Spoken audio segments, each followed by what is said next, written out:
All right, well, welcome to session 18 of Classic Metal Class. We're joined here by Scott Tarulli, as ever, who's going to be contributing a lot of music technology and dynamics and other things connected when it comes to power ballads, which are our topic here today.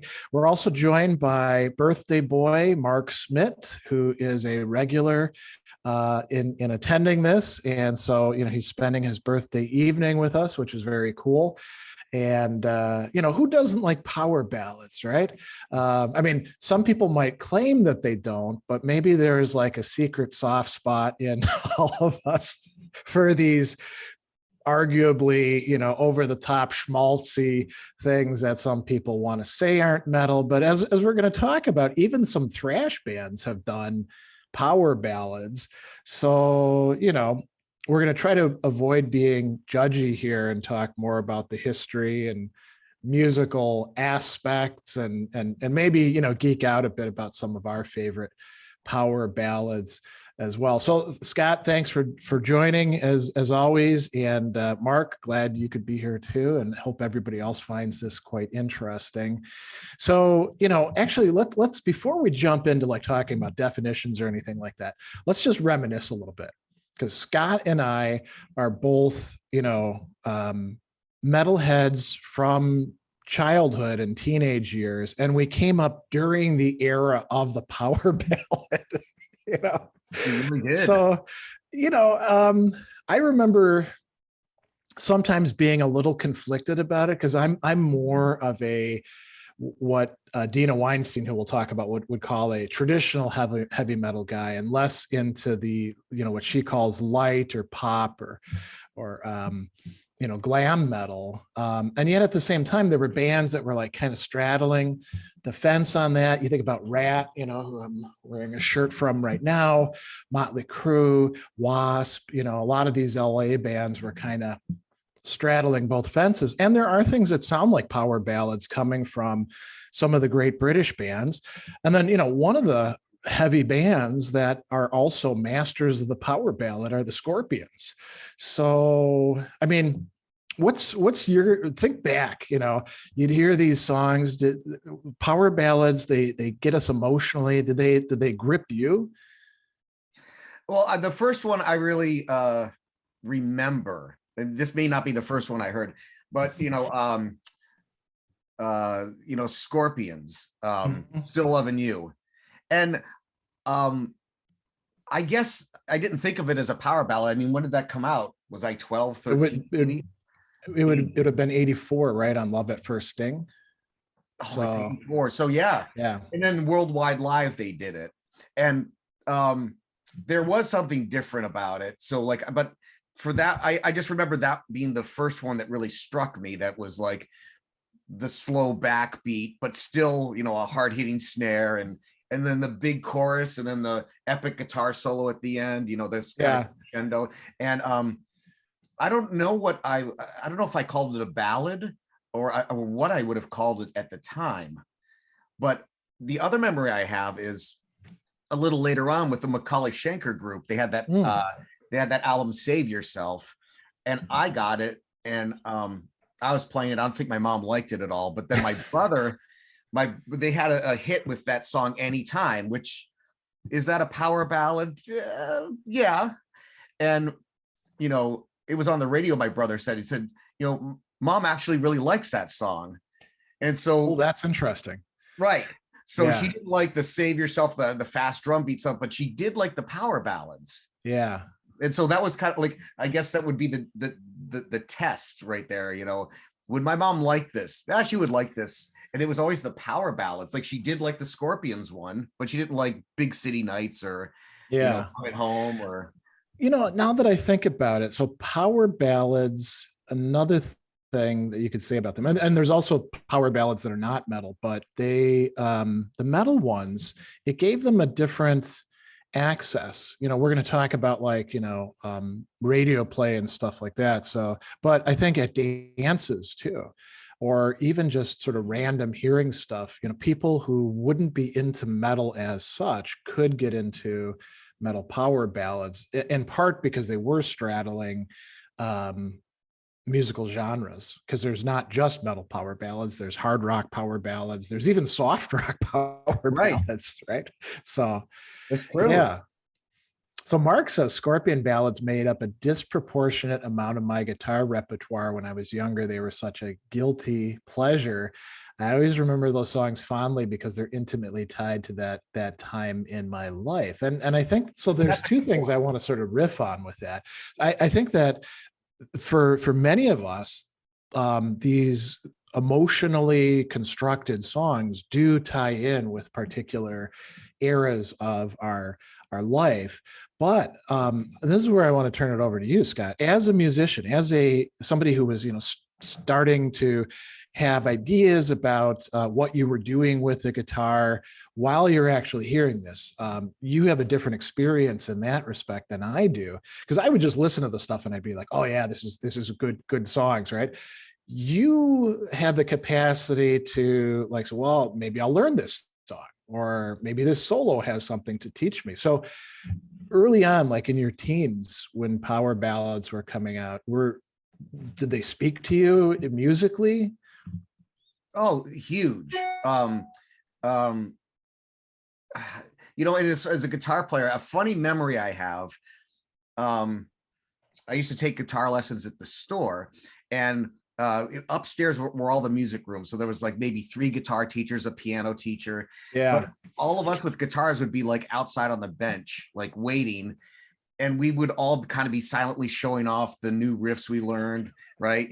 Some kid would play Smoke on the Water, but I remember one kid played the intro to Still Loving You correctly. Okay. And we were all like, oh, wow. And we got really excited because that was like not a hard hitting thing. It was like, included like some arpeggiations and some chord shapes we weren't familiar with. And yeah, I remember that he became the cool one because I was doing like Rock You Like a Hurricane.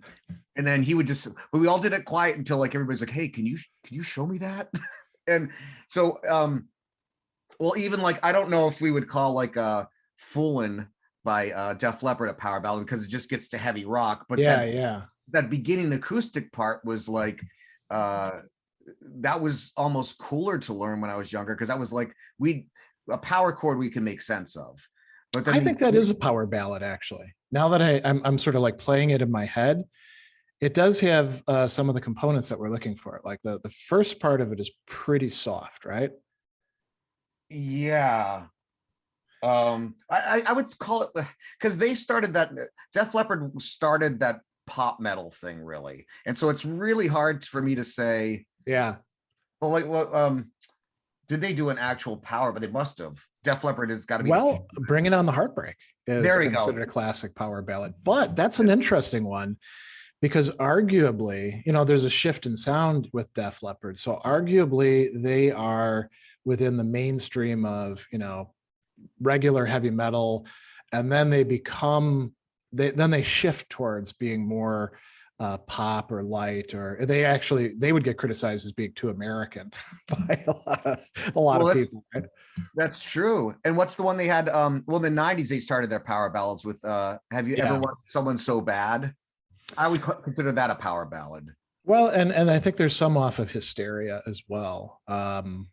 They had definitely tapped in by that time to like, well, what are people looking for? And for me, I remember being very disappointed with the Hysteria album, even though it was like one of their best sellers, And I always have this gripe with them. I don't pay to see them for like the last 15 years because every time I buy a ticket, it is Hysteria in its entirety, and then a couple like obligatory. And I remember one time, I think on the Slang tour, was at 95 or something, I really liked that album, and they maybe played one song from that album, and I said, if we're going to do In the Round every year, count me out. Their live DVD In the Round. And I'm a big Def Leppard fan, but but that's a whole other episode, right? Set lists. Yeah, and whether there's any sort of ethical obligations involved in that. So we'll put that to the side. We should start talking about, like, we promised to talk a little bit about how do we define power ballads and ballads. So before we actually get into more geeking out about specific songs, let's talk about some key things. So what, we can start with like thinking about species and genera in a very philosophical sense. What is a ballad as such? And that's a tough one to define because it already has multiple definitions. Ballads go all the way back into the Middle Ages, and then they kind of get redefined. It was interesting because I found that power ballads and rock ballads in general get classified as being part of a special kind of ballad, sentimental ballad. And I think that makes sense. So that's an emotional style of music that often deals with romantic, intimate relationships, to a lesser extent, loneliness, death, war, drug abuse, politics, and religion, usually in a poignant but solemn manner. This is coming from Curtis's rock era's interpretations of music and society. And we can say, okay, ballads in general and are going to be slower in tempo. They tend to be more lush in their arrangement. They're trying to, appeal to our emotions. What about power ballads as such? So I've got a bunch of different takes on this, and I think we can kick these around before we get to heavy metal power ballads. So Simon Firth says, a power ballad is a slow tempo song, often building to a loud and emotive chorus backed by drums, electric guitars, and sometimes choirs. And I think that's true. Charles Aaron says, and he's talking less about the definition and more about the origin. They came into an existence in the early 70s when rock stars attempted to convey profound messages to audiences while retaining their macho rocker mystique. And then David Metzner, who's written several articles on power ballads, says the crux of the musical formulation is escalation. Power ballads climb up from relatively quiet, introspective openings through a series of expressive plateaus, each more intense than the last. The ascent is made through a gradual increase in dynamics and the size and density of the ensemble. I really like that. I think that's dead on. And then he also says something else really quite interesting. Ballads court intimacy. A singer imparts what comes across as deeply felt emotions and draws in listeners through delicate candor.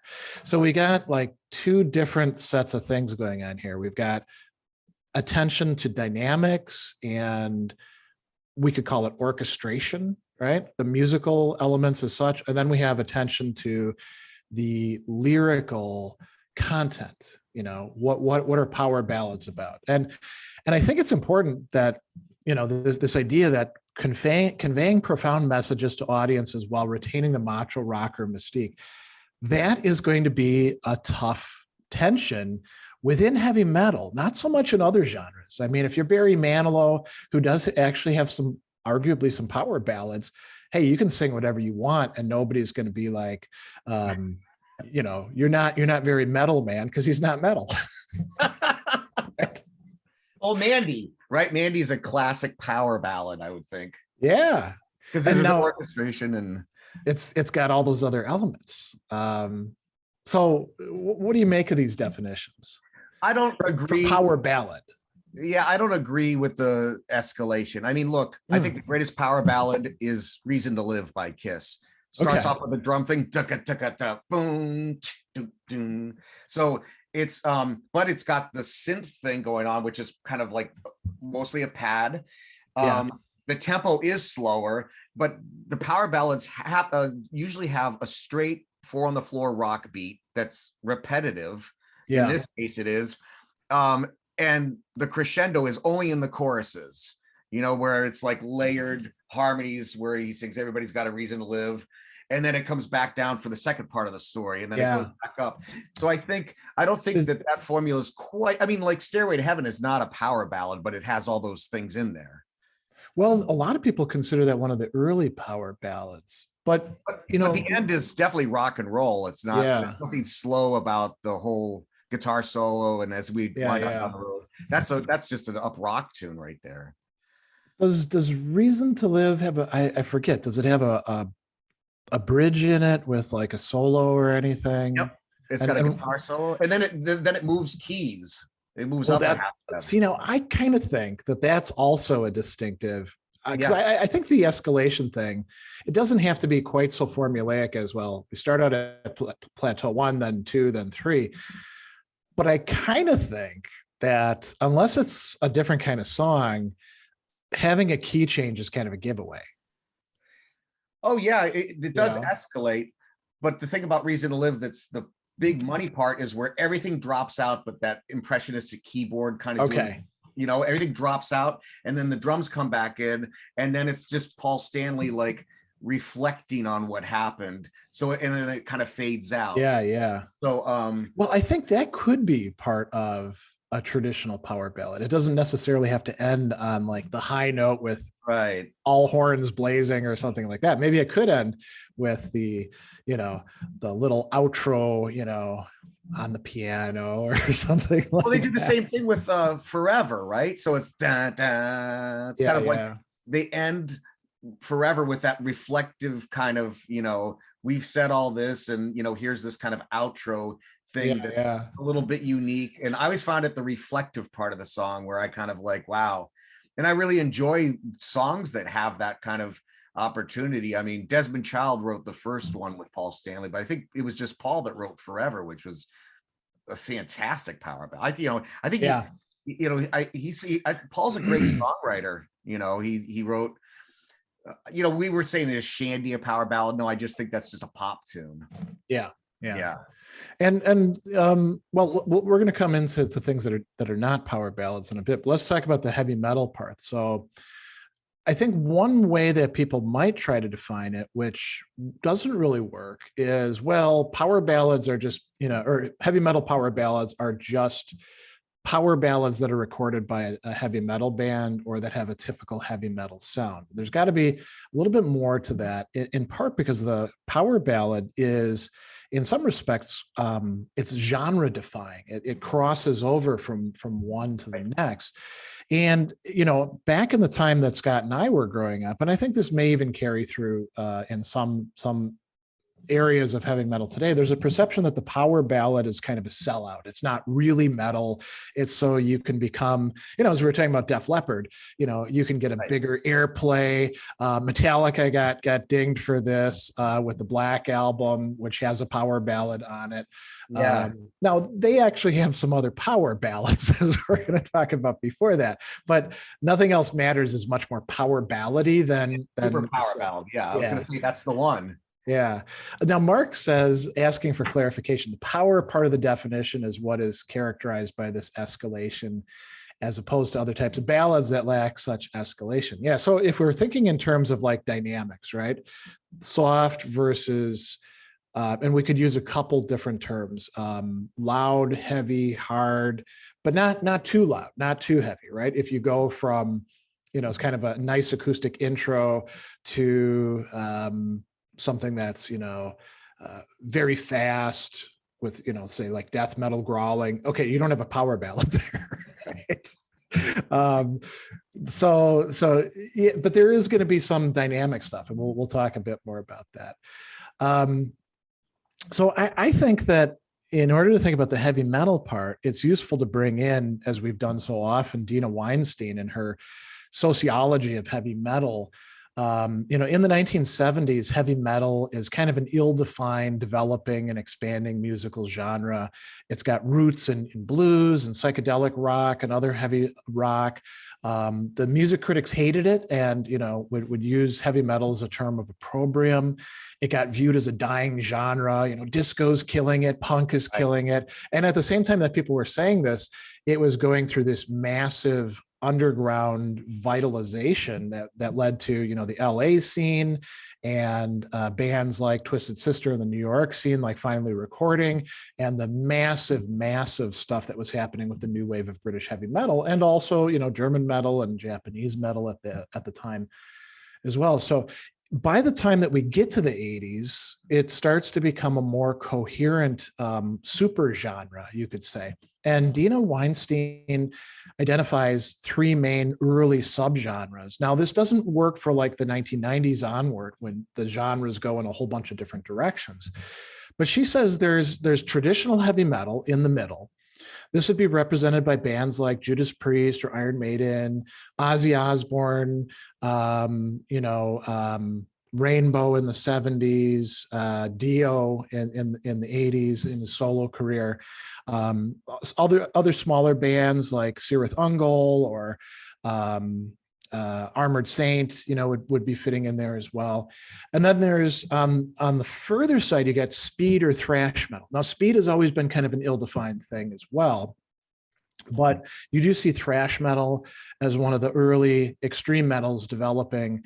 And it's not just a matter of like musical stuff. It's also like how you dress and what sort of things you'll do. So there's less, speed and thrash are kind of at the other end of glam. And you even see them, making fun of that sort of thing. And then you have whatever we want to call it. She calls it metal lite. Lite. Oh, that's right. Yeah. But it's glam, it's pop, it's whatever is kind of, it's still metal-y, but it doesn't have the credibility that Iron Maiden has, right? Or that Metallica has, or that, if we want to pick another thrash band, Metal Church, later on in the 80s. Oh, right. Yeah. Right. And then some bands kind of straddle this. So like Ratt is hard to pin down. They look very glammy. Their music is very polished. And yet they kind of fit into that traditional thing quite well. They're, as opposed to, say, Slaughter, which is definitely much more towards the glam side, right?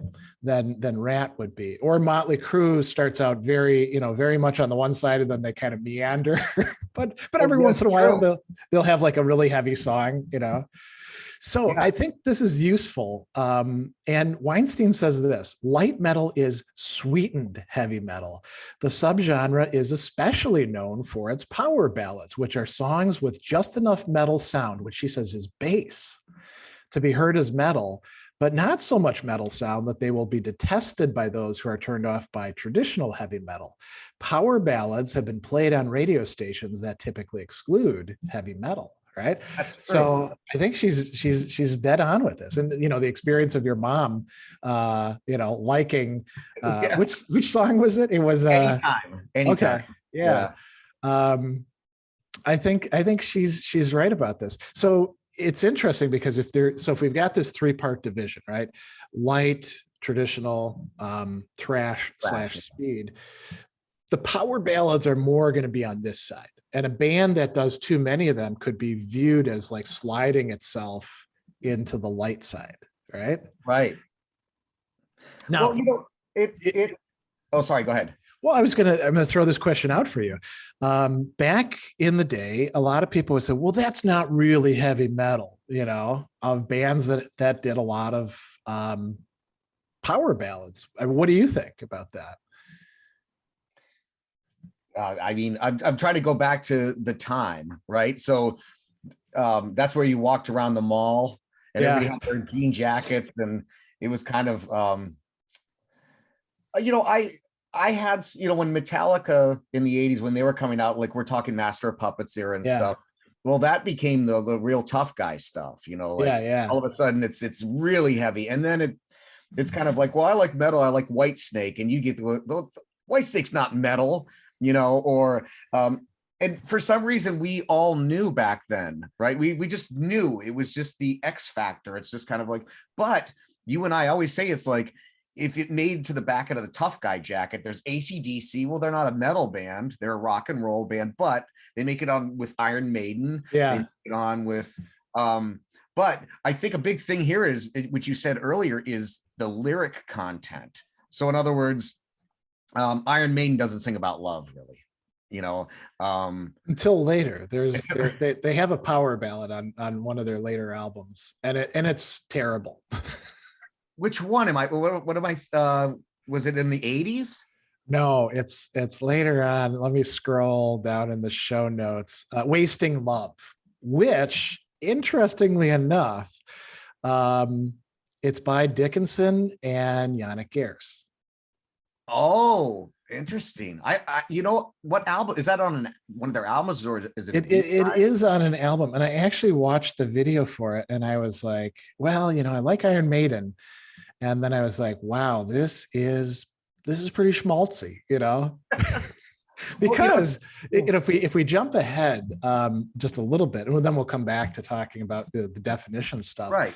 So with Iron Maiden, with early Iron Maiden, they arguably have some things that can be classified as power ballads, but they're not the typical lyrical content of, oh, I love you so much, girl. I wish you hadn't gone away. Like remember tomorrow, right? Yeah, that's a power ballad, right? It has the elements. It starts out very, pensive, soft, and by the time that you get to the middle of it, it's rocking, right? But then it has a slowdown back to the same thing, and that's Paul Di'Anno. So you must have seen Live at the Rainbow, Mark. Maybe you've seen that Maiden with Paul Di'Anno, Live at the Rainbow, and something that you had said earlier.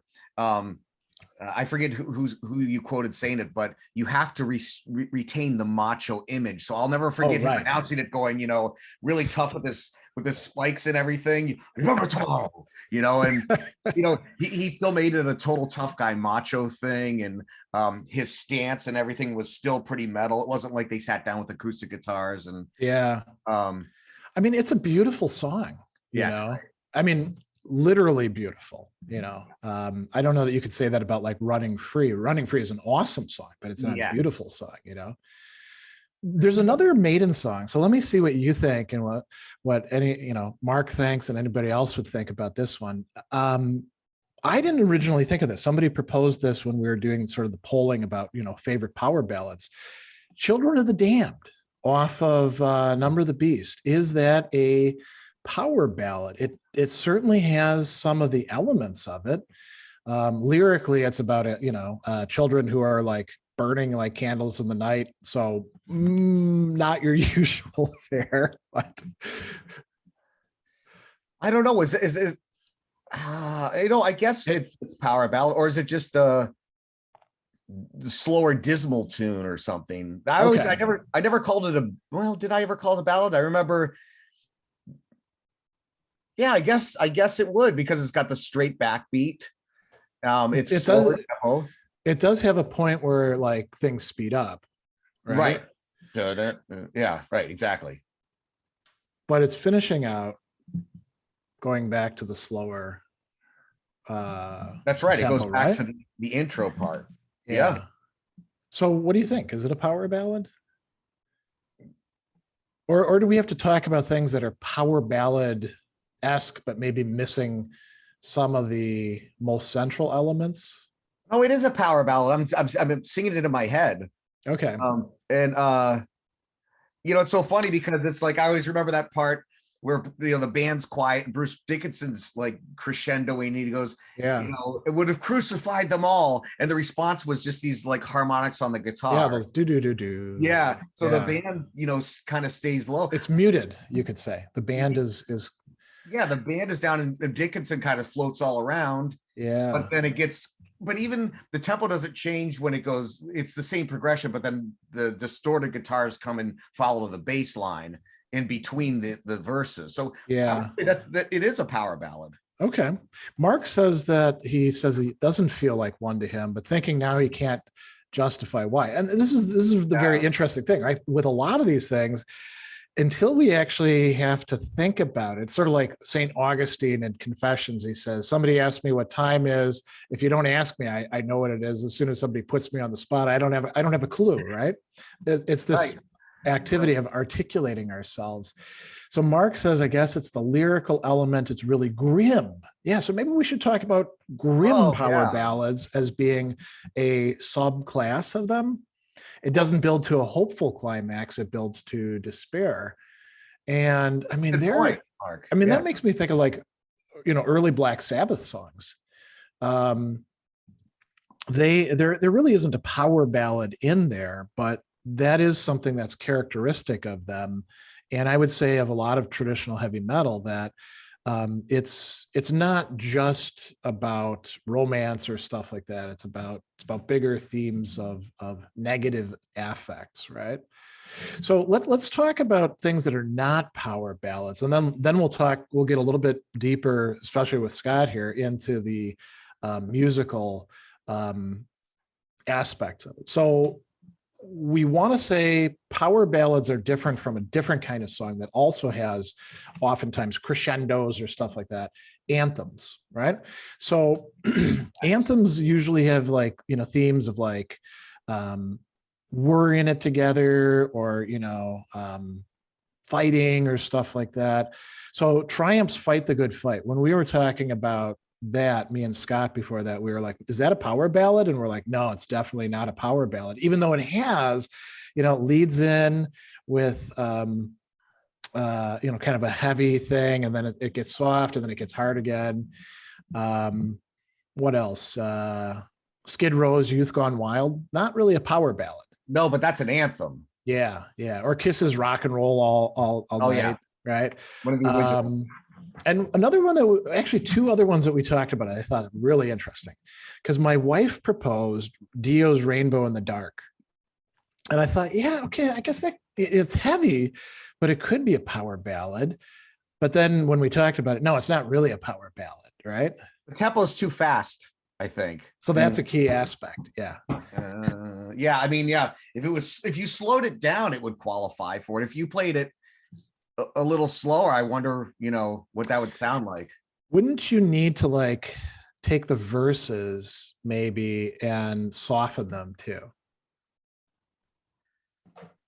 Yeah, because the guitar riff is pretty heavy. I mean, it's consistent. Yeah. No, I just think that's a cool rock metal tune. Yeah, I think that Dio has tons of anthems. Mark brings up The Last in Line. Well, I think All the Fools Sailed Away was the only Dio power ballad I could think of. And that's a later one. Right? Yeah, that's on the first that album with Craig Goldie, the 1991. What's it called? Dream Evil. That's right. Yeah. Which I like that album, but another one that we talked about, and I was pushing for this originally as being a power ballad, and Scott talked me out of it into it being an anthem, is Judas Priest's The Rage. I mean, it starts out with this bass solo, and it's not Anastasia pulling teeth kind of bass solo. It's it's a nice measured thing. It's got this kind of offbeat guitar intro thing playing on just light chords, and then there's this singing slow about this rage that we're feeling, and then it builds to a huge crescendo, but it's not really a power ballad. It is more of an anthem, Yeah, I mean, well, it's so funny because anthems and power ballads are so different when we hear them. If you're going to sit someone down and say, this is a power ballad, this is an anthem, they'd be like, well, there's no comparison. However, the more you and I talk about it, there's some of that Venn diagram overlap. Okay. I mean, Dee Snider recently did a softer version of We're Not Going to Take It, a slowed down version of We're Not Going to Take It. Oh, really? And I don't remember it that well, but I wonder if that couldn't be considered power ballady. Oh, so Mark has a great question here. What about Deep Purple's Child in Time? Definitely has like that building going on. It's a long song, I mean, some people have proposed that as a power ballad. Yeah, Deep Purple, that's really interesting because for some reason, Greg, I didn't start scouring Deep Purple at all. Like I found a song off of an album that doesn't get much play from the 90s, where Joe Lynn Turner replaced Ian Gillan, called King of Dreams. And it's a power ballad. Yeah. Oh God. And look, when Joe Lynn Turner left and did his first solo album, Endlessly is an amazing power ballad. That was his big hit. Yeah. That is a power ballad. I mean, maybe that's what it took for Deep Purple to have like a power ballad. Power ballad was to bring Joe and Turner in. Well, that was a very different. Yeah. Ironically, though, I mean, you think about it, David Coverdale, that's where he got his start, right? Whitesnake is a power ballad heavy band, right? One of the most prolific power ballad bands in the 1980s. And is there a power ballad dating from Deep Purple's 1973 to 1975? Yeah, the Burn era. Tenure with him? I don't think so. No, he was because the whole Burn era was just pedal to the metal. Yeah. And even Come Taste the Band with Tommy Bolin. Yeah. That's such a great record, but they got kind of funky, like it was metal groove stuff, which I like. I was just listening to that album the other day. I really like it a lot, but there's nothing that's like a power ballad on there. It's all. Mark actually asked about Uriah Heep, and we kicked around some of those, like maybe Gypsy, but Gypsy starts out too heavy, with that heavy guitar and organ riff at the same time. Bird of Prey, same sort of deal, so they have ballads. So, and this is a distinction we want to make, right? So there are metal bands, and I think that Uriah Heep is a metal band. I think they're part of early 70s metal, where they have a ballad, but it's not a power ballad. Black Sabbath had some of those, right? Solitude, Changes. Those are ballads. Even Goodbye to Romance, right? That's a ballad. That's interesting because I don't know if it's so much a power ballad. It's just a ballad. It gets into the lists of things that people are calling power ballads, but maybe it's not. Does it have like a big crescendo?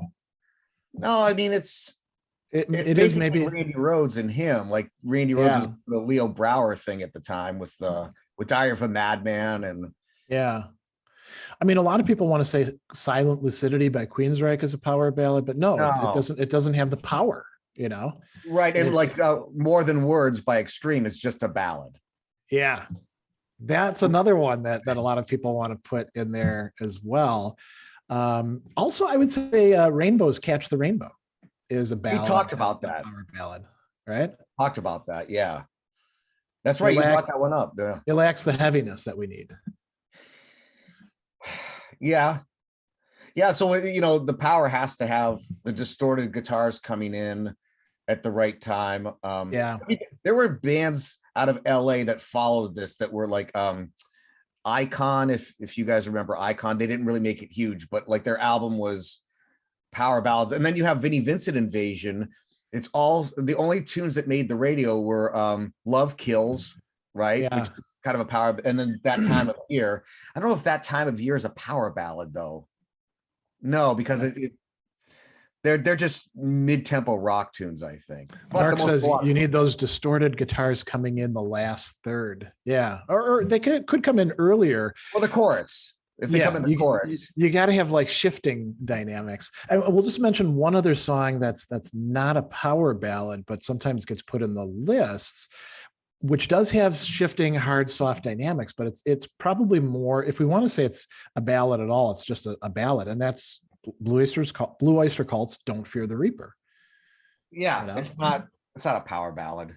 Yeah, especially having that, I know they joke about the cowbell, but the cowbell doing this, there's no ballad there, I mean, you in the 80s, you could have some power ballads that might have a cowbell from time to time.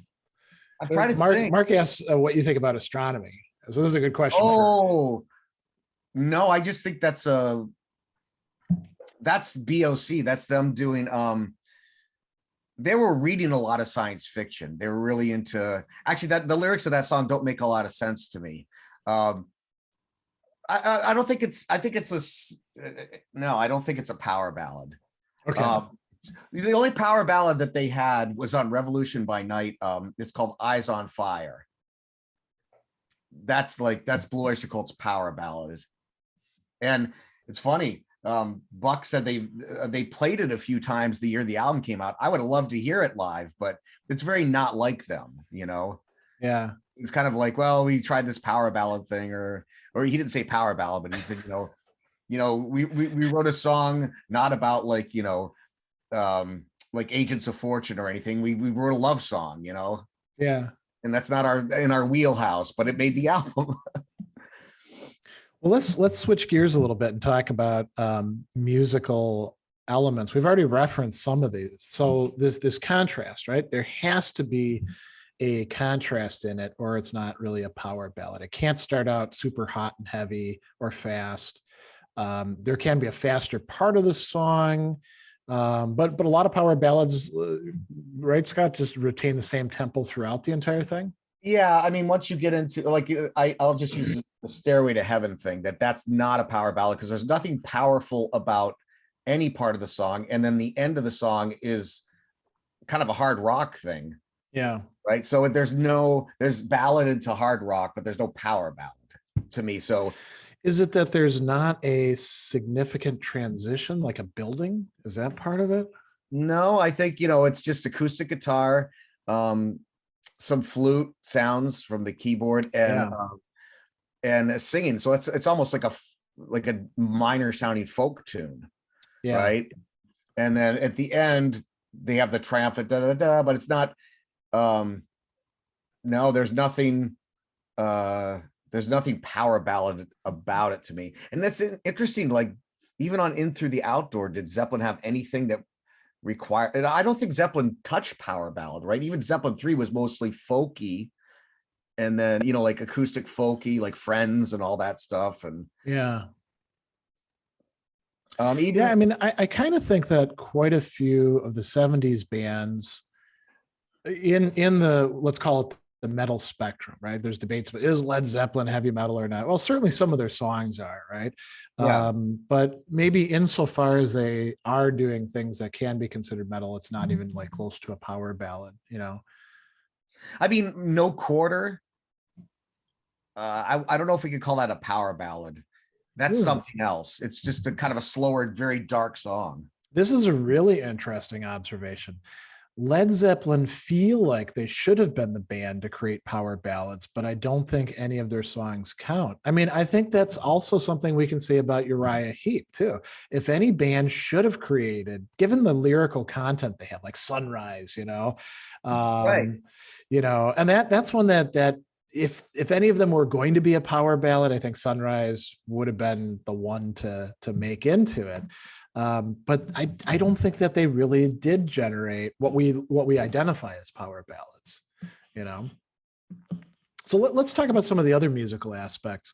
Vocals, right? You see this reference to operatic singing, the high end anthemic choruses. I mean, you're a musician, albeit not a singer, but you've worked with many, many, many singers. What goes into singing a power ballad? Is there something distinctive about the way you sing that makes it power ballady? Well, like I've said, like I've observed with a lot of them, thinking about this, one of the things that the power ballads do have in common is the band is the tempo is a little slower. The band the guitarists are picking and choosing where they're going to play. Okay. It's not, but the singer can belt out. The singer has the freedom. I mean, even if you think of Still Loving You, Klaus starts off kind of whatever, but the second you hit the pre-chorus, he's already up there. Yeah. And then he's screaming by the chorus, and then he comes back down. So well, I know this is not very technical sounding, but as far as maybe a lot of it is like a voice is the power ballad, because think of like Mark Knopfler from Dire Straits. There's no way he could sing a power ballad because he doesn't, you know what I mean? He doesn't. Yeah. He doesn't have the voice for it, right? So, he has the voice for a ballad. Yeah. But so I guess if you're saying like a game you could play with it is okay, take Still Loving You and Mark Knopfler singing it. Is it still a power ballad? And so that's one of the elements. I think it's key that you're saying, well, how does the singer play into this? I think there's, there might be less rules for the singer than the band and the tempo. I was struck by you talking about the guitar player, and I do want to talk about guitars in just a minute, but I was thinking, it's almost as if in the softer parts, you have to think in terms of negative space, what's not happening there, right? Sort of like a painting where you've got blank spots and the blank spots are significative. You're playing slow. If there's like an arpeggio, you're actually letting there be space between the notes. Whereas like when we get to the harder, heavier, more energetic part, it's like a wall of sound, right? I just thought of this now. I was on an album in 2001, the singer Lois Greco. And I worked with her a lot in the 90s. And there's a power ballad on that album. And,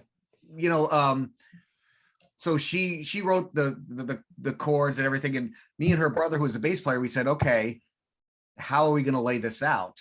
Right. So I'm trying to think, and she's like a very powerful singer, right? I wouldn't say operatic, but kind of operatic, like the vibrato and the high notes. And we actually shaped the tune out. We didn't use the word power ballad, but we knew that's what we were doing, right? And then she had another song called "You Are" that was just really a ballad, and we treated that one very different. I'm sorry, I totally. Oh no, I'd love to hear about this. Yeah, and so not to jump ahead to the guitar, but the verses, I would like, have a distorted sound and kind of like follow the bass line a little, or like you said, the negative space. And I would stop when she had a phrase that was particularly powerful, but all bets off with the chorus. It was just, it's just, the Marshall cranked and of course she was like belting it out, and then she would stack all these harmonies, and then we'd come back down until we hit this big bridge, key change to the guitar solo. So I forgot that I've been on set. I've recorded power ballads, and not till you just said that and mentioned the stuff that Love Will Find a Way was the name of the song. And it was, I would say, the power ballad in this case is very triumphant, but it's a power, I mean, it seems so like Mark is saying, the vocals are front and center from the earlier parts of the song. The singer has to have the chops to carry. And I think that the chops, so there's two kinds of chops being demanded, right? The being able to like sing on your own and have, a voice that's attractive, that promotes like, reflection was a word Scott used earlier on. And then, once you get to the large, energetic part of the song where the guitarist, the bass, the drummer, they're all playing full out. Maybe there's even a keyboard in there, something like that. Well, yeah, of course. The singer has to be able to float on top of that and just punch it out. So they got to have a powerful voice to be able to do a power ballad. Yeah, and you said it perfectly with the negative space. The verses have to like bring you back to bring you up, so to speak, the roller coaster effect, or you're kind of going up right over the edge. I really think it is in the, you have to map it out, and it's why people like Desmond Child were producing everybody and producing some of the best power ballads. Even when Cher did that album in '87, there were songs written by Michael Bolton, but heavier songs. Okay. And, but you have to bring Desmond Child in. Desmond Child has to get the musicians, have the whole thing, so that Cher could just come and do what he says, but that she's not a heavy metal singer, but of course, but Desmond Child was kind of that crossover person about, he would have been amazing to have on here, because he might even have a specific formula. Because I kind of suspect that there is, not all power ballads fit a formula, but I suspect that there are like formulas that somebody could say, all right, now we're going to do this. Now we're going to do this. Now we're going to do this. Yeah. So before we talk more about guitar though, so the rhythm section, the drum, there is like a distinctive kind of drumming, you could say, to doing power ballads, and it's not, super virtuosic. It's no. But what about the bass? Is there anything distinctive when you think about power ballads that the bassist is contributing, or is it just kind of like, well, the bass just happens to be there? No, well, see, here's the opportunity for a good bass player. Okay. To because there is a lot more space because the tempo has to be slower. I mean, there's right. Like we said, some of them, are a little faster. It's like, okay, you're out of ballad land altogether. But the bass in a lot of them, you hear them play whole notes, right? Or follow the kick drum, boom, boom, boom.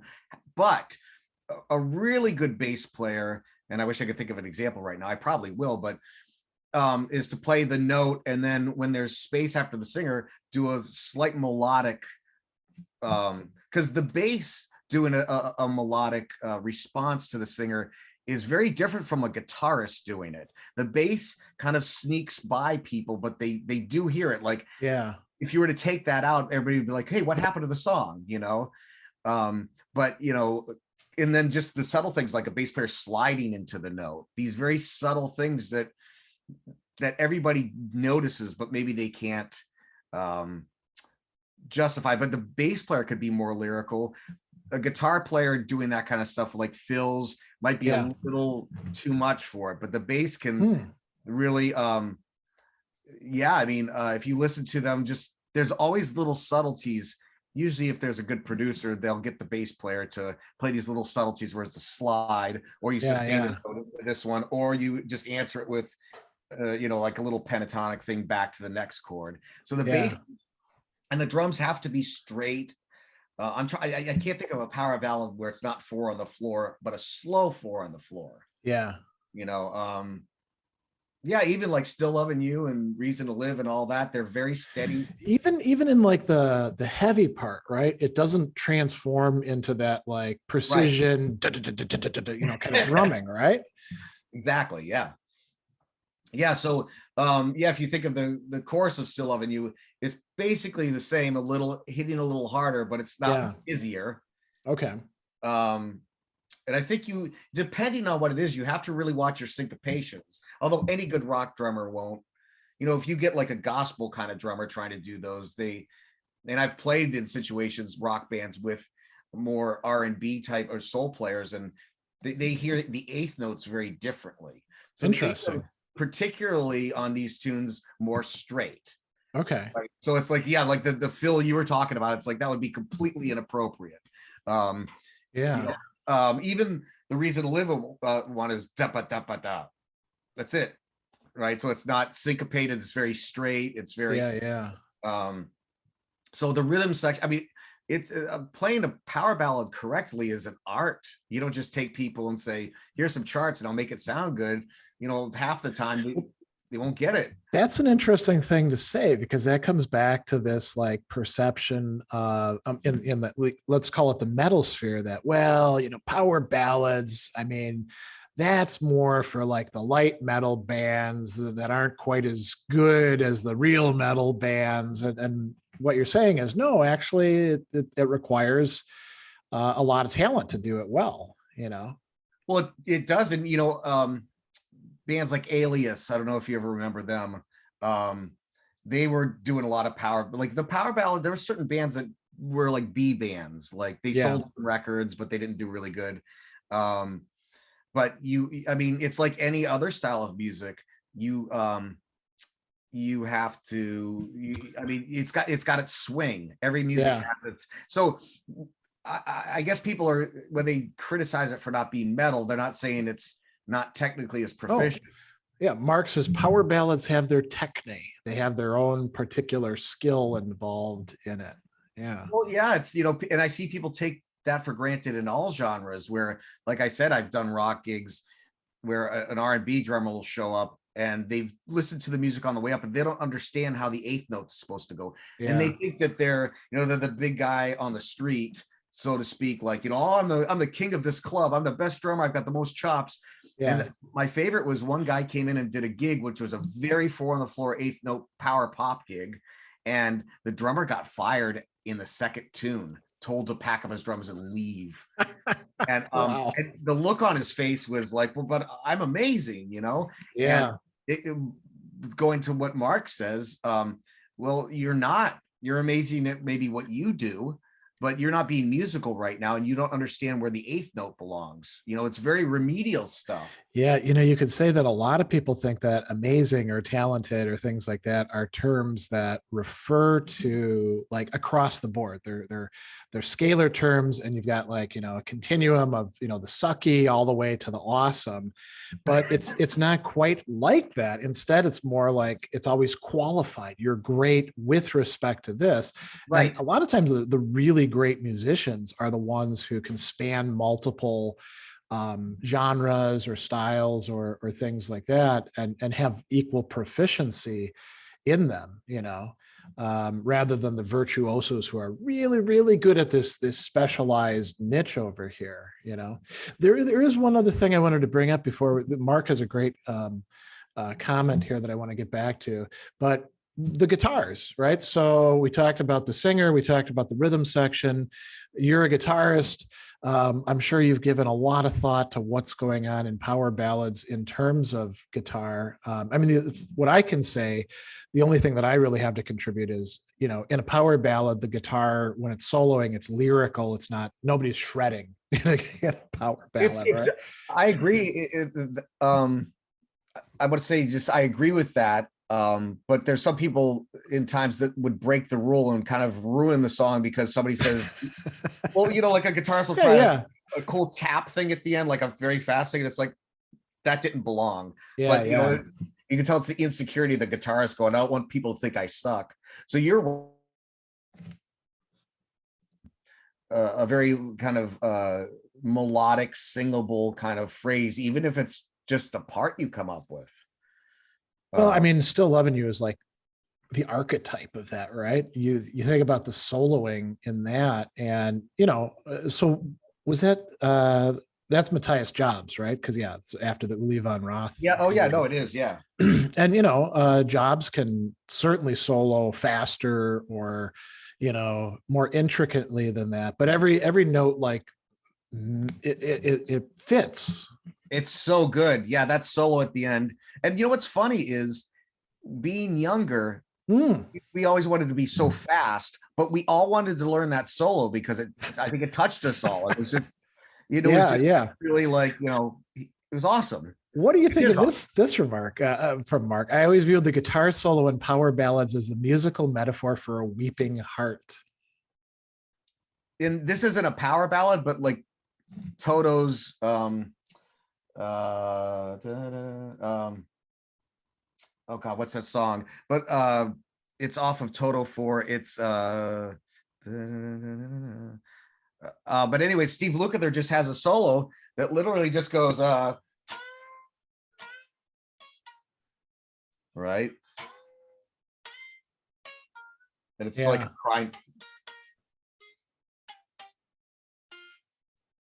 whatever. So like, you know, but it's just, and it's one of my favorite solos, and everybody says like, you know, he's a shred lord, but on these ballads he comes up with this, and I agree, the wailing, the, you know, the crying effect, and that's really, you know, that's gonna have people respond to things more, and that's not the time to show off your chops, or not the time.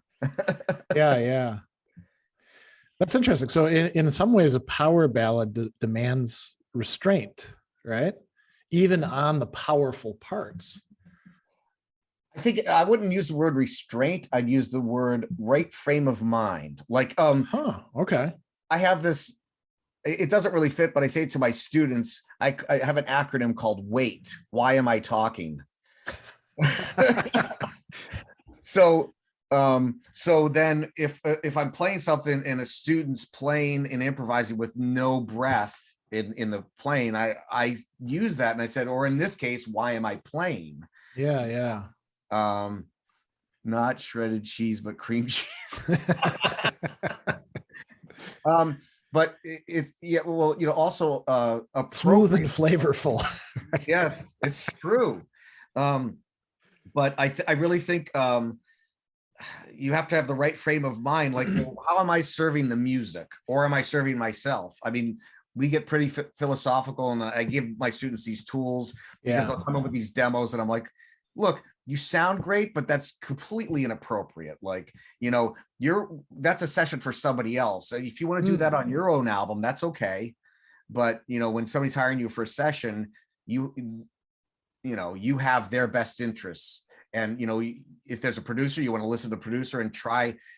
I always say, you might get mad at producers because they might not like anything you do. However, think of it as they're challenging your the integrity of your musicianship. Take it as, what do I need to work on, and can you deliver? Maybe not today, but maybe tomorrow. And I think that's, if somebody's doing kind of serving the music, it's gonna come out okay. Although a lot of people that play, I shouldn't say a lot of people. Some people that play really fast don't have the timing to play slower. They haven't developed it because they went right onto the speed, or they can't lay back a little bit and get that wailing effect or that emotional thing. And that's really difficult to do, to play a really touching melodic statement on a power ballad in this sense. But the Still Loving You is a great one. It was just, we all wanted to learn it because it just sounded great, right? And it was cool that we could play it because we couldn't play his other stuff. He was too good. Well, what else about the guitar? Right? I mean, there's the early stuff where maybe it might be acoustic, or you're playing soft arpeggios or something like that, right? Yeah. Or even just a melodic line, and then what's happening with the guitar once you hit the I don't know, whatever you want to call it, the tipping point of the power ballad? Well, I always, so the verses, there's a lot of approaches you could take, kind of like you want to be, the way I look at it anyways is, I'm here to serve texture, because the drum beats solid, the bass is solid. That's holding down like like you said, the kind of the macho thing where it's still kind of a backbeat, and it's still, but so whether it's some clean sounds with a little delay and a volume pedal, like sneaking in little responses, or non-consistent things. However, when we get to the pre-chorus, I want to start being a little more consistent. And then the chorus, longer chords, but heavier, more power chords, like I'm really kind of filling in the low end with, kind of the sonic thing. But also I have to be careful not to strum too much, because you have to completely stay out of the way of the vocalist's rhythms, whatever they're saying, right? So strumming would call too much attention to the guitar in that No, case? it'd just not be appropriate. With Still Loving You, it's something like da, da.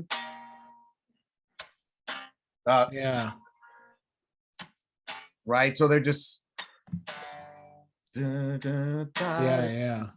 And so the bass is probably coming along for the ride on that too, just playing long, as you're saying, whole notes, but sustaining them, right? Maybe longer than whole notes, like across a couple measures.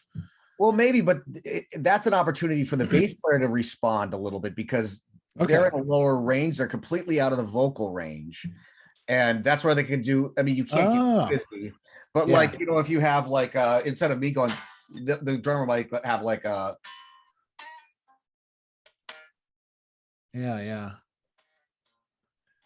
right. So it could be a little bit where I would be intrusive if I did it. But the bass player can have those sensitive moments where they're kind of sliding, and I think that adds a lot. But I mean, if we're talking power ballads, it's a very straight eighth note thing, right? I can't think of one that's not. I mean, that we've said, that we've agreed upon. Well, let's look at some of the examples then. Maybe we'll get some weird stuff coming out of that. So, in the 1970s, we talked about this. A lot of people have brought up Nazareth's Love Hurts as a good example. I think that actually is a good example. Actually, you know what? Yeah. Kiss's I Want You. Yes. I think that's a power ballad. Aerosmith's Dream On. Arguably, 1971. UFO's Love to Love. I'm not sure I'm sold on that. Does that have enough of the big you know, or is it more ballady but not metal power ballady? But yeah, it's not as straight. It doesn't later on in the song, it's not as straight as that might disqualify it as far as the rhythm. Yeah, one of the other ones that is definitely not a love song, but I think is like a great 70s power ballad, the Scorpions' Riot of Your Time. You know, it starts out with the guitar. You know, it's pretty soft. It is a little fast, I suppose. But I kind of think that qualifies. But then, you know, two other ones that get brought up a lot, and I'd be interested to hear your views on this. So Judas Priest, Here Come the Tears. Is that a power ballad? I mean, it starts out, you know, with this very like croonery thing, and the, you know, it's slow. The guitars are pretty muted. And what a great title for it. Yeah, by the time that he's done though, or the time that they're done, you know, Rob Halford is way the hell up here. The guitars are, you know, moving ahead, but it's still a slow beat, right? I mean, yeah. God, you know, I didn't even think of that one. It's romantic and sappy as hell.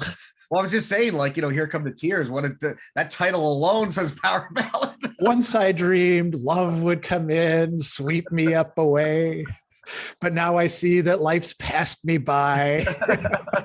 Oh yeah, I mean, that'll be interesting to like do a test where you just put lyrics in front of somebody, power ballad or not, without hearing it. Yeah, potentially. What about Beyond the Realms of Death? Is that a power ballad? Some people want to say it is. You know, it's hard with a lot of Judas Priest songs because they certainly have a lot of the elements, but it doesn't completely map onto it. Mark asks, what about In Trance? I would say In Trance, you know, well, that's a tough one. I mean, it's a song I love to play and sing because it does have that, like, you know, you got that dynamic contrast between the verses and then and I'm in trance, you know, it comes down really hard and heavy. I guess that could be on the downbeat, by the way, right? That's right. Yeah. So, and then as we move into the 80s, right, I want to fill this out because I only came up with 3 bands that I would say are kings of the power ballad. And one of them I think is a bit iffy. One of them is Whitesnake. I mean, power ballad after power ballad, and they don't suck, you know? Right, they're great. I mean, Whitesnake is one of those bands that kind of straddles the metal light and the traditional heavy metal thing. They're coming out of the Black Sabbath Deep Purple Nexus. You know, they're originally David Coverdale's Whitesnake band, and then they kind of rebrand themselves, and they bring in some pretty amazing musicians. Yeah. You know, they're definitely there. The Scorpions definitely there as well. I mean, great, you know, album after album without pandering in the way that a lot of bands seem to do, or they're like, well, we need a power ballad to be the single to sell to get on MTV. The Scorpions just put them out, you know. Well, that's a good point. Yeah. Motley Crue, should they be considered kings of the power ballad? Not kings, but Home Sweet Home is both.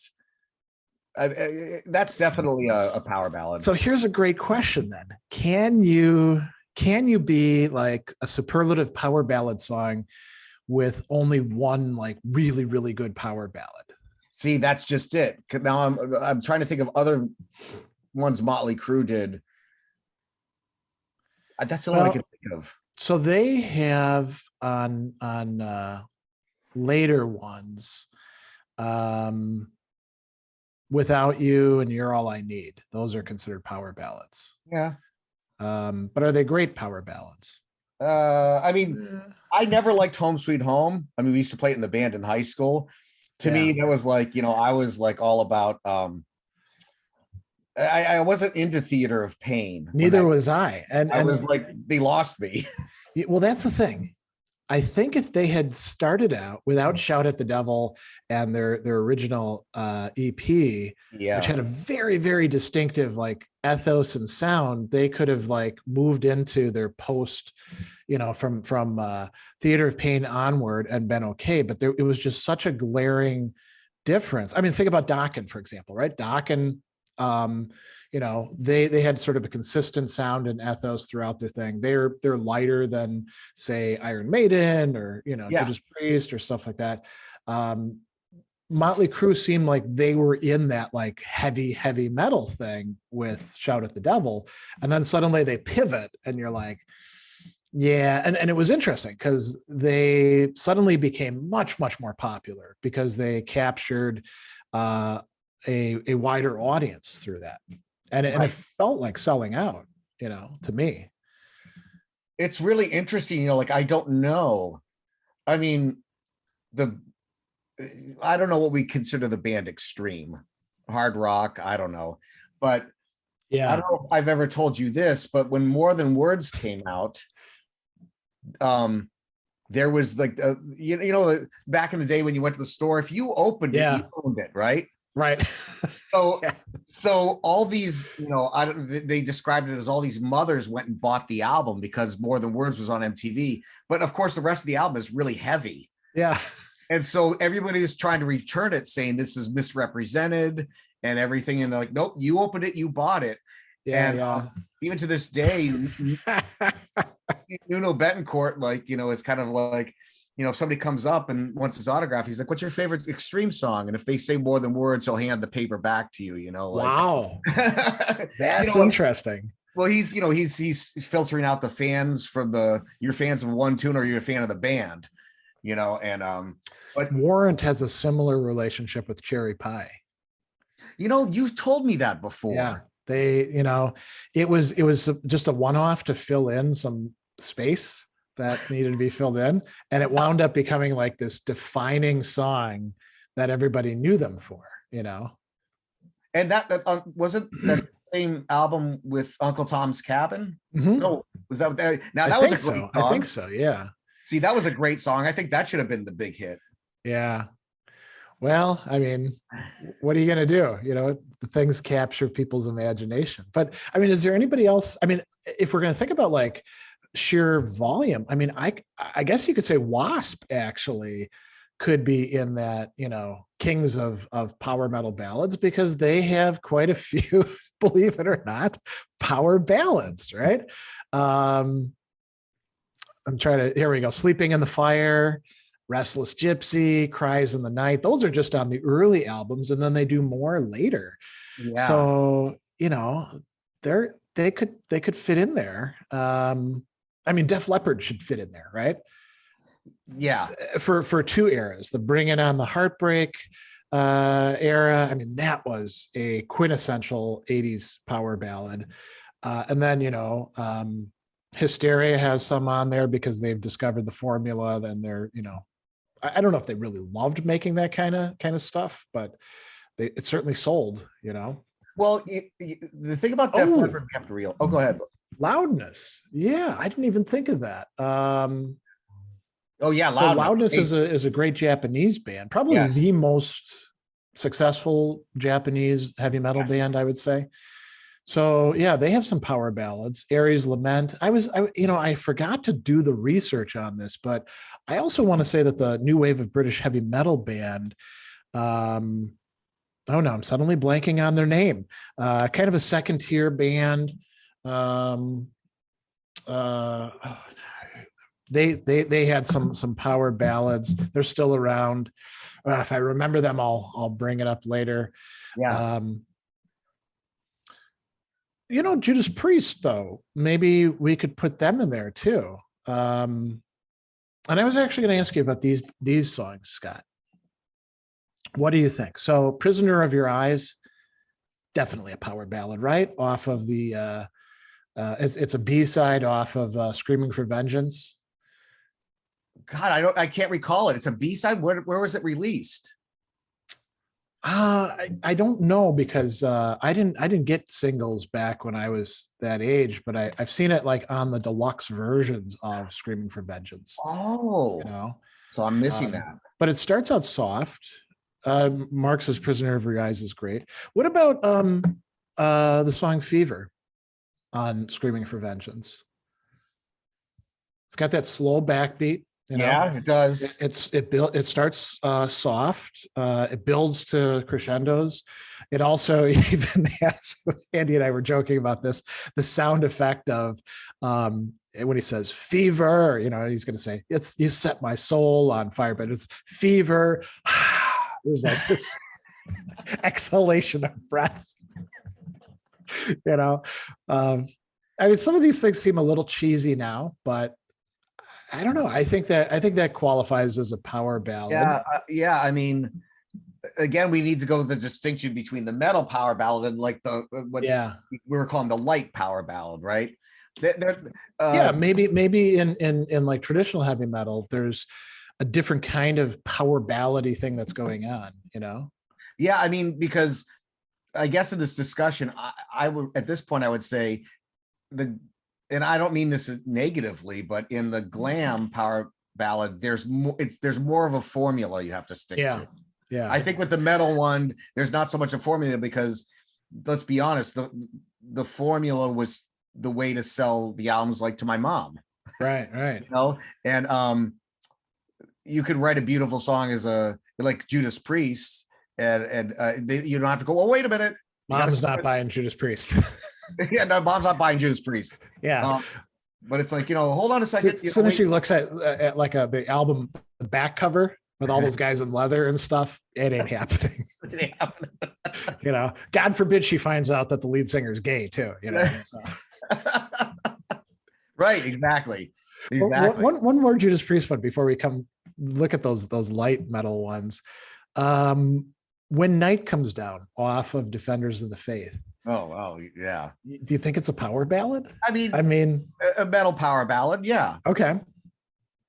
It has it's coming in with those guitar synths, I think, at the beginning, and it's pretty. It's you can't call it soft, but it is slow, Well, right. The tempo, and it builds. But but you think of the gap between let's just call a Priest ballad and a Priest rocker. There's quite a gap there. They're not. Yeah. Green Manalishi is definitely not a power ballad, right? No, I mean, like I'm thinking of Breaking the Law and stuff like that's so far from it, right? Yeah. Heading Out to the Highway, Well, it's interesting. I'm trying to think of Painkiller because that was such a different album and did so well for them. There's not anything on that, right? That would be a power ballad? I don't think so. No, they came back with a message. We're gonna rock. Yeah, we're gonna try to be as heavy as possible. Well, let's talk about some of the definitely glam ones, right? So Great White, Save Your Love, Hold On. Oh, God. Formulaic, right? Yeah. Night Ranger's Sister Christian. Arguably, that's if you had to make like a top 10 power ballad list, that might be in there. I agree. But a lot of people were like, "That don't play that crap around here." If they were the heavier heavy metal, Poison and Cinderella, Don't know what you got till it's gone. I always thought Nobody's Fool was the ultimate power ballad. Yeah.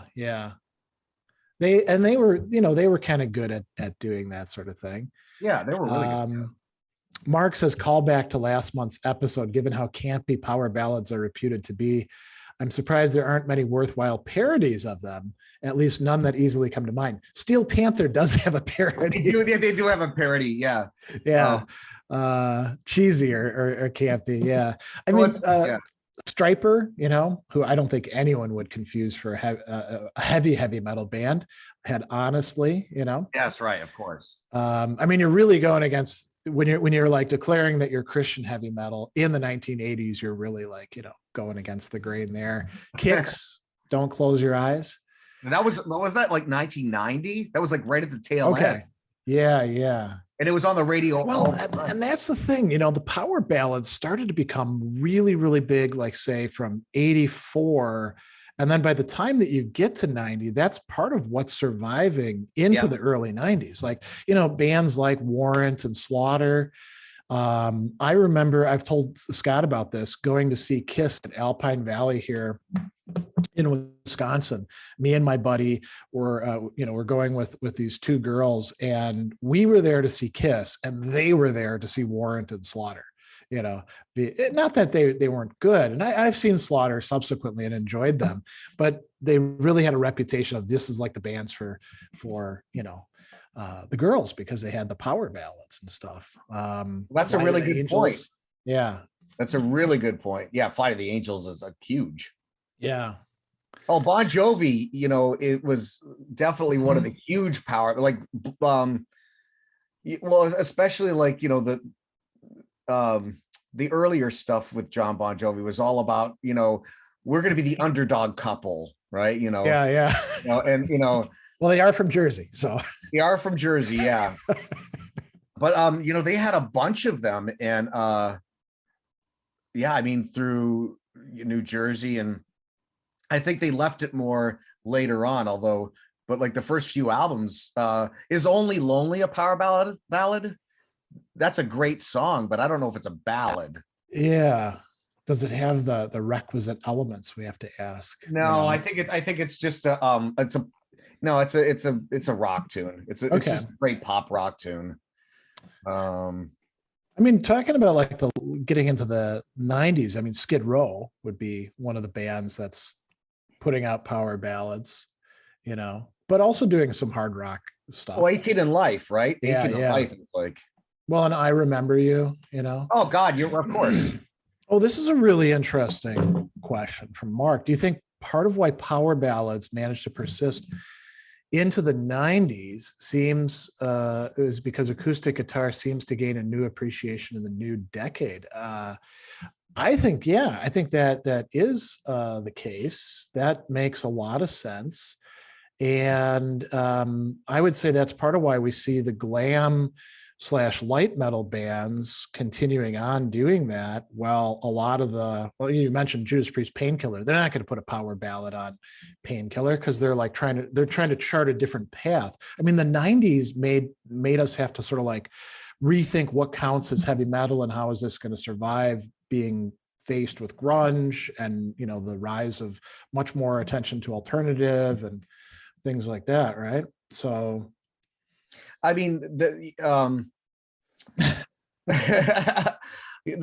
remember it's Tesla that started the acoustic thing, right? The 5-man acoustic jam. And I guess it's kind of hard to figure out exactly where it started, right? that was the one that pushed it into popularity. There's another you. Yeah, I'll attend to that. So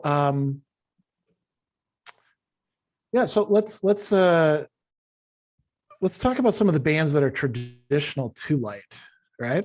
Okay, yeah. So we've got Whitesnake we mentioned. Dokken would be another great example, right? Oh yeah, of course. Yep. Well, Y&T is a great one. Yeah, and they had a couple. This Time, Don't Be Afraid of the Dark. Some of these bands, I think you could say they figured out the formula, right? But they have to be, it's like there's a formula, but you have to be a great songwriter to get it right. Yeah. You have to, it's kind of like they say country is a formula, right? Sing about pickup trucks and, whatever. But there's an art to it, you have to be really good at it. And so we're looking at some of the people that, on any of the lists that were great songwriters of anything that also were able to write a good power ballad. with country too, I mean, I think you can say country gets really weird too, because you have all these crossovers, right? Country becomes very pop to the point where nowadays you're not even really quite sure, other than lyrical content, what counts as it. Yes. You know, I notice we're getting close to time, so we probably should talk about just a few other things. I mean, we mentioned some of the traditional heavy metal bands. Twisted Sister has some power ballads. The Price, I think, is arguably one. I Believe in You is definitely I forgot one. about those. Yeah. We forgot about those. Queensryche also has, I mean, Silent Lucidity is not a power ballad, but I will remember from the earlier albums. That one is. That's a good one. Yeah. Yeah. That's from Rage for Order, right? Yeah. It is. Yeah. And I, you know, I mentioned that there are some in terms of thrash or speed metal. And so, you know, Metallica, Nothing Else Matters, obviously off the Black album, clearly one, but Fade to Black is a power ballad, right? Oh, yeah. It gets pretty heavy. Well, it does get pretty heavy. Well, and it does have a faster bridge part, right? But and to the slow tempo. That might, it's got a slow tempo at the beginning, but I don't think it's a power ballad. I think it's just a form of a metal tune, because you know I would put that with Stairway to Heaven, where you've got this beginning and then you've got this totally different outro that's like, I mean, the syncopations, yeah, you know, that's leaving the. Then if you're not gonna see that one as a power ballad, you're probably not going to say Welcome Home Sanitarium would count either, then, right? No. Okay. I also wouldn't say No One Like You by the Scorpions, because it's just got like an arpeggiated chorus, but it's fast. And it's got that, you know, like, the song's introduced with just like, you know, shreddy guitar. It's great. Yeah. That's a rocker. With you know a more chill, but you know, like for Ozzy, Goodbye to Romance, Mama I'm Coming Home is probably that's dead on. Yeah, and this is a good lead into talking really briefly about women in metal as well. You know, there were some major female bands and singers. So Vixen, I don't know if a lot of people remember them, but they had, you know, Crying, Edge of a Broken Heart. Lita Ford, of course, was probably the queen of the power ballad and of light metal. You know, she has Kiss Me Deadly. I mean, that even begins with some, like, you know, really light keyboard stuff. Well, what she did with Ozzy, the one that If I Close My Eyes. My Eyes Forever. That's right? A power ballad. Yeah. Warlock, you know, / Doro.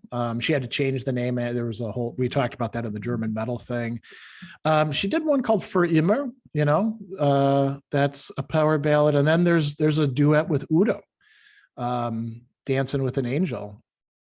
But it's interesting because a lot of the really key female heavy metal bands don't do power ballads, and they're deliberate about that. Like Girl School does not do power ballads. They're probably the most important female heavy metal band in the 80s. Rock Goddess, they do stuff that's kind of close to power ballads, but it's not power ballads. Right. Acid, you know, female fronted, not a female band. They don't do power ballads, and we could go on with the number of others. Heart is not really a metal band, but it's interesting because if I think about the people in high school, like who listened to a lot of the metal light stuff, they were also usually big fans of Heart too. Yeah, Heart's one of those, you know, they had something pretty heavy like Barracuda, right? Yeah, that's right. Yeah. I mean, even Magic Man is kind of heavy, you know. Yeah, well, when they made their comeback in 1985, that's where they got super poppy and glammy. Right. You know, they reminded me of like gypsies playing like post Zeppelin stuff in the 70s. You know, I really, they're amazing. But when they came out with the Heart reunion album, or when they came back, and then Bad Animals and Brigade, there was a lot of power ballads on there, but some rockers. I mean, they can, you know, Ann Wilson's amazing.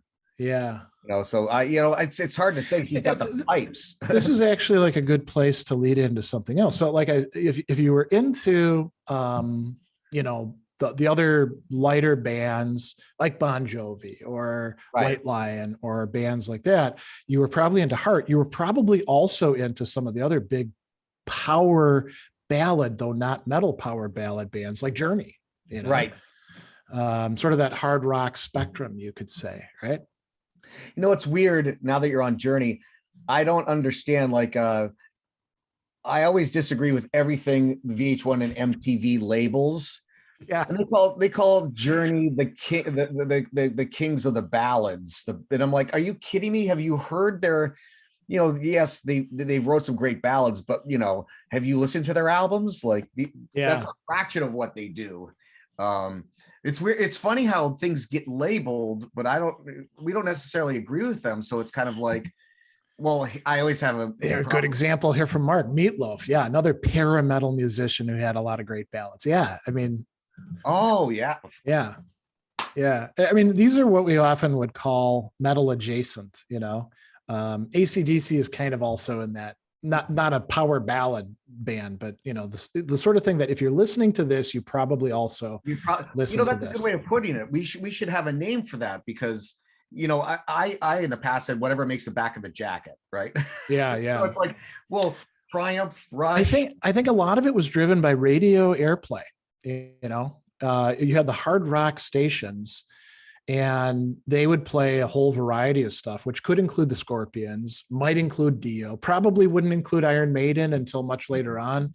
And then it would include all this other stuff like Led Zeppelin, but also Leonard Skinner, and you know, just sort of like, you know, I've sometimes put it as, you know, the kind of stuff that you would hear riding in the back of your dirtbag cousin's car in the 80s. Older cousin, you know, as he's blaring the radio, you know. That actually should be like a technical, that really brings an image. Yeah. Yeah, we, you know, where I got that idea from was we used to have to carpool in school. And Dad rock. Oh, no. Yeah, and so like you'd carpool, and it would be usually moms and dads like dropping people off. But then like this one girl that went to my school, she was a year older than me, and she was kind of, you know, she was kind of a burnout, let's just say. And I was a burnout too, so I'm not judging her. And she like went out with this guy who was really, really scuzzy, but he had like, you know, the proverbial bitchin' Camaro, you know, and you'd like, you know, he would be the carpool person. And so, you know, you'd sit in the back and we're driving down the road, and it would always be tuned into WQFM Milwaukee, you know, and QFM played this kind of stuff, you know? So, and every once in a while he'd like turn around to you and you'd be like, hey man, have you heard this band? And he'd pop a tape in. So yeah, that's great. Yeah, that I think we all have stories like that, you know. Well, yeah, it was usually the big brothers of my friends, right? Yep. Or a friend of a friend or a cousin or something like that. Yeah, but they were like always dirt bags and, you know, not clean, and this car smelled like cigarettes, or like exactly. Yeah. Oh my gosh. Well, we should bring this to a close because we're already way over time. Thanks, Mark, for all the contributions. Again, happy birthday. Yeah, happy birthday, Mark. Great. Thanks, Scott, for joining and contributing your expertise as usual. That was a great topic. I like this one. This was one that we really had to put on our thinking cap, so to speak. Yeah. It is one of those things that's not clear at the start, although we think it's like super clear because there's this term out there, you know. So right. Hopefully we've provided a little bit of clarity by the end of this. Well, you know, it's one of those good discussions that after a while I start thinking more about it, and it's kind of like it usually comes, you know, the example used before, it's like if somebody played us something, what do you guys think? We would both go yes or no, but then if we had to articulate why, because of this, you know. That's the key, is being able to explain it. So, all right, well, we're going to say goodbye, and thanks for joining us, and we'll see you next time.